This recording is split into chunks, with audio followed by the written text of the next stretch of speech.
Hi everybody, it's me, Crafty Witch, and welcome back to my channel. This video is going to be on something called the Thieves Vinegar, and I will include various recipes for it at the end of the video, as well as recipes for something called the Thieves Oil. And again, there are various recipes. So, what is it? Essentially, back during the times of the plague and whatnot that had hit Europe.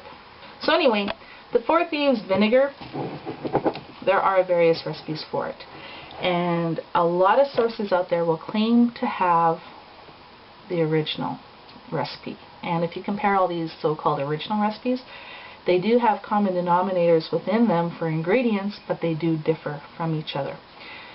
Anyway, way back in the day, there's these four thieves. They created this mixture, and they would put it all over their bodies and on their clothes, and then they would go and rob the graves of the people that had died from the plague, and they never ever got sick. And during a time when the plague was spreading from household to household and everybody was catching it and thousands of people were dying, these guys would go and rob all these people once they were dying or dead, and they never ever got sick. And they accredit that to the use of this vinegar that they created.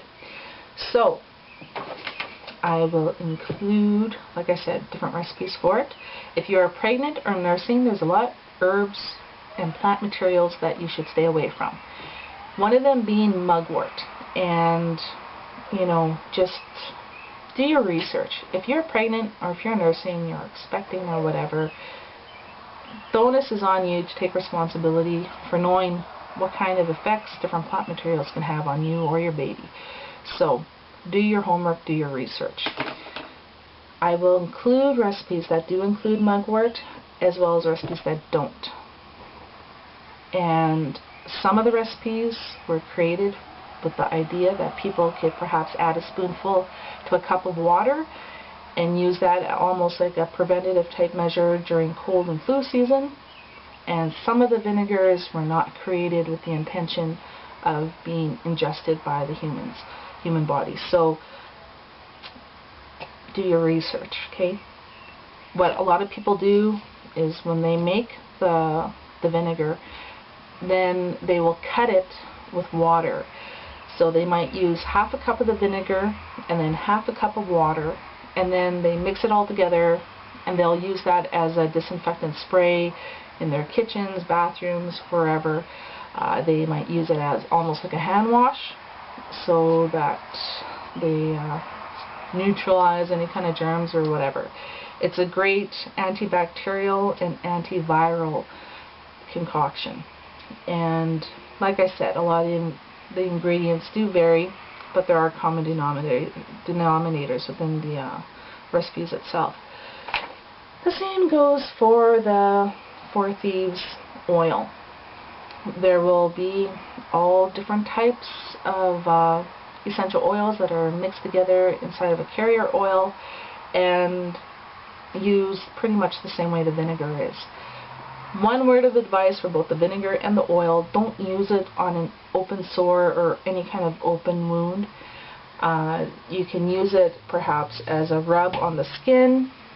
A lot of people will put it on the bottoms of their feet, at the back of their neck. They will use it, like I said, to disinfect household appliances or countertops, that kind of thing. Bathrooms, doorknobs, and whatnot. So, you know, that's just the way it goes. So that's about it for now. And yeah, I said and whatnot, and you know quite a bit, but that's just me, folks. So, this is it, and I will go and start typing out all the recipes. To show you what it looks like, get a glass jar about this big, and see, I already made this, and it's starting, you know, it's going to take a while.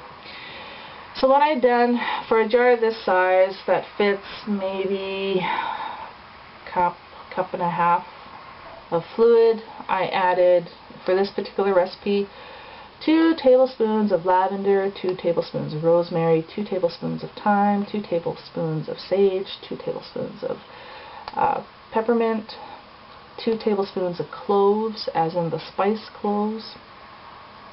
And then I took 3 cloves of garlic and diced them up really thin and put them in here as well. Then I filled the jar up with unpasteurized apple cider vinegar.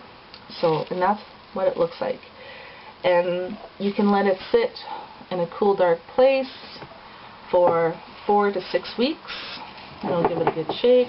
Check on it. Make sure it's sealed up real tight. And then once it's done, at the end of the 4 to 6 weeks, you can strain it through a coffee filter into another sterilized glass jar and label it. And there you go. You got it. With the different recipes, you can make a variety of different vinegars, for Thieves Vinegars, and you know, experiment, see what works for you. Some people use the clear vinegar, and that's fine. Some people prefer to use the apple cider vinegar. Some people prefer to use red wine vinegar. So if you want, you can try all 3 of those and just experiment, keep notes, and see how it works for you. So that's pretty much it.